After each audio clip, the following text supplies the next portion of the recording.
Buenos días, mis queridos educandos. Mi querido profesor. En esta oportunidad vamos a trabajar la aplicación de la segunda ley de Newton, la ley de qué? De la fuerza. Muy bien. Entonces, recordemos, fuerza. La fuerza es la derivada de la cantidad de movimiento con respecto al tiempo. Reemplazando la cantidad de movimiento como masa por velocidad, obtengo que la fuerza es la derivada de la masa por la velocidad con respecto al tiempo. Entonces, como la masa es constante, la saco de la derivada y obtengo que la fuerza es igual a la masa por la derivada de la velocidad con respecto al tiempo. Y la derivada de la velocidad con respecto al tiempo es la aceleración. Entonces, podemos concluir que la fuerza, además, es la masa por la aceleración.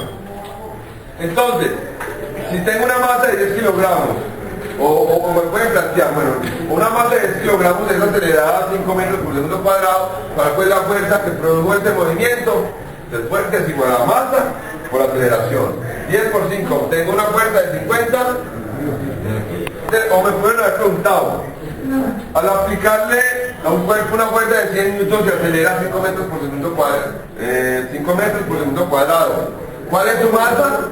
Entonces, masa, despejando de acá, despejando de fuerza igual a masa por aceleración,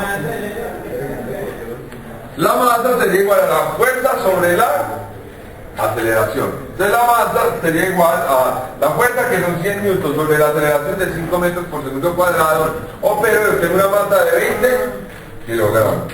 O me podrían haber preguntado, listo, si a un cuerpo, sabiendo que se le aplica una fuerza de 50 newtons a una masa de 10 kilogramos, determine su aceleración, o cuánto se mueve, cuánto se acelera. Entonces la aceleración es igual a la fuerza sobre la masa. Entonces, la fuerza son 50 kilogramos, la masa 10 kilogramos, perdón, fuerza 50 newtons, la masa 10 kilogramos, o pero yo tengo una aceleración de 5 metros por segundo cuadrado. Entonces ahora vamos a ver en una superficie inclinada cómo se trabajaría la misma temática. Entonces tengo una superficie lisa, una superficie inclinada lisa. Quiere decir que no hay rozamiento, en este caso, pues asumimos, en todo movimiento hay rozamiento, hay fricción, pero acá vamos a asumir que es muy pequeño, que no se tiene en cuenta. Es muy pequeño pues para tenerse en cuenta. Entonces ahora, me piden, determine la aceleración de los bloques, sabiendo que la masa 1 es de 200 kilogramos, que está amarrada a través de una cuerda, o una masa 2 de 50 kilogramos. ¿Listo? La inclinación de la rampa es de 50 grados. Entonces lo primero, vamos a determinar las fuerzas sobre el cuerpo M1, el cuerpo que está sobre la superficie. Antes de ello, determinemos el valor de la tensión. Si me cuelgo de una cuerda, ¿cuánto se tensiona la cuerda? Su peso. Lo pese. O sea que esta cuerda, ¿cuánto se va a tensionar? Lo que pese, ¿quién? La masa. La masa 2. ¿Listo? Entonces, hacemos el diagrama de cuerpo libre, recordando que el diagrama de cuerpo libre es dibujar todas las fuerzas que actúan sobre un cuerpo. ¿Listo? Entonces, ¿cuáles son las fuerzas que actúan sobre este cuerpo? Entonces tenemos su peso. ¿Cómo se calcula el peso de un cuerpo? La masa por la gravedad. La masa por su gravedad. Entonces obtengo que para este cuerpo, que el diagrama del cuerpo libre va a tener un peso de 491 newtons hacia abajo y una tensión T hacia arriba. Entonces, como las fuerzas se tienen que igualar, ¿cómo quedaría la tensión? Y el peso. Y el peso. Igual, quiere decir en este caso que la tensión equivale a 491 newtons, que es el peso de la masa 2. Muy bien. Entonces ahora vamos a hacer el diagrama del cuerpo libre de la masa 1. ¿Listo? Entonces vamos a dibujar el primer vector que corresponde a la fuerza que aplica a todos los cuerpos. ¿Cuál es? El peso. O sea, recuerden que la gravedad es la aceleración. ¿La fuerza cuál es? El peso. Entonces miren, ese peso se va a descomponer en una fuerza que va paralela a la superficie y en otra fuerza que va perpendicular. Siempre voy a descomponer ese peso en una que es perpendicular a la superficie y en otra que es paralela. Para continuar, o antes de continuar, analicemos de esta situación cuál es la que me produce movimiento. ¿Es la fuerza que es perpendicular produce movimiento? No, produce movimiento la fuerza que es paralela a la superficie. Muy bien. Entonces, Determinemos, vamos a determinar las componentes en rojo. Esta va a ser la perpendicular a la superficie y esta la paralela. Ahora determinemos el ángulo.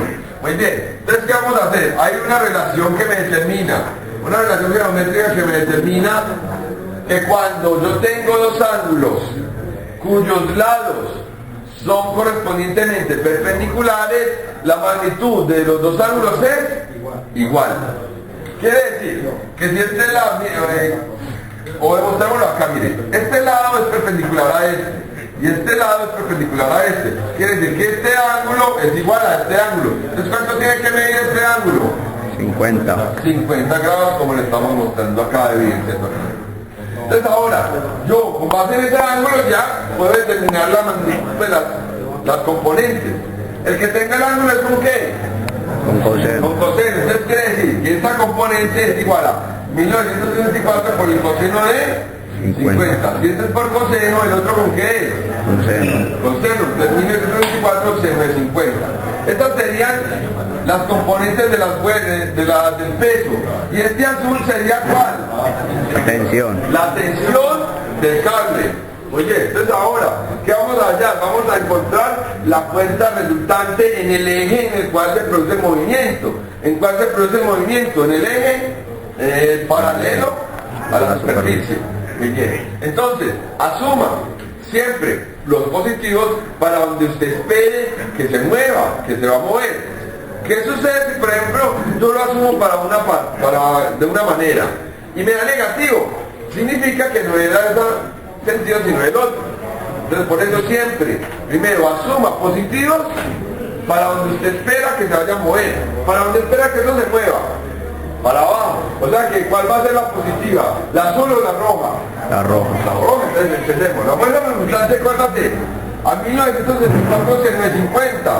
¿Por qué esa? Porque esa es la que va a producir movimiento. Menos la otra, que ¿cuánto es? 491. Opero, que obtengo una fuerza resultante de 1013.5 newton. Pero como yo necesito es la aceleración, entonces de este cuerpo aplico la relación fuerza igual a masa por aceleración. Lógicamente, aplicando aquí la masa ¿qué? Del cuerpo que estamos trabajando, el cuerpo que trabajamos, la masa 1. Despejo entonces la aceleración y obtengo la aceleración igual a la fuerza resultante sobre masa 1. Reemplazando, entonces me da 1013,5 newtons sobre 200 kilogramos. Opero y obtengo una aceleración de 5,07 metros por segundo cuadrado. ¿Me hice entender? ¿Qué quería usar?